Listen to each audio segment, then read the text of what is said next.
FM Nairobi, the station with a difference. Assalamu alaikum warahmatullahi wabarakatuh. Jambo na karibu kwenye muhtasari wa habari. Jina langu ni Ramla Abdi. Kasisi mkuu wa kanisa la Kianglikana Jackson Ole Sapit amepiga marufuku wanasiasa kuongea katika makanisa ya ACK kote nchini. Ole Sapit amesema wanasiasa wataruhusiwa kuzungumza na waumini nje ya kanisa baada ya ibada. Aidha, kasisi huyo amesema kanisa lake kamwe halitatangaza sadaka inayotolewa kanisani na waumini au washirika. Serikali kuu kwa ushirikiano na serikali za kaunti imezindua vituo vya kusambaza mbolea ya gharama nafuu kwa wakulima kote nchini.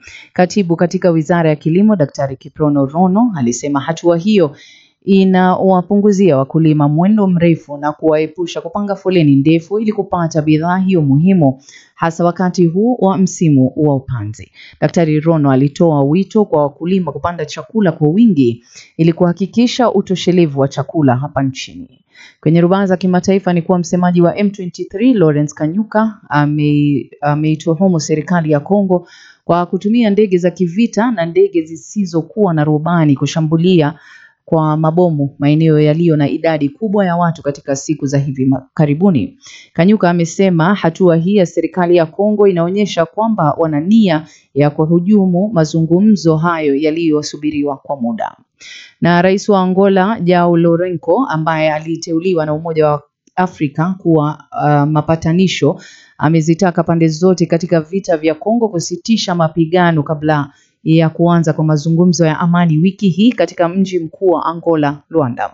Wito huo uliotolewa Jumamosi jioni unalenga kusitisha vitendo vyote vya uhasama dhidi ya raia na azma ya kutoa maeneo zaidi kwa matarajio kwamba hatua hizi na nyinginezo zitapeleka kuwepo kwa hali ya utulivu itakayowawezesha kuanza kwa mazungumzo ya amani.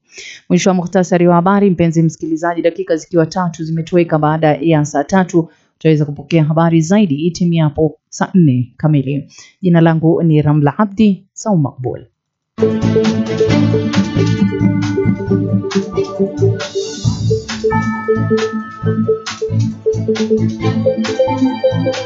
Kwa habari zaidi na matukio, endelea kutegea Iqra FM 95.0 au tupate mtandaoni moja kwa moja kwenye tovuti ya www.iqrafm.com au www.iqrafm.webradiosite.com tukuangazie yote yanayojiri. Iqra FM 95.0, idhaa ya tofauti.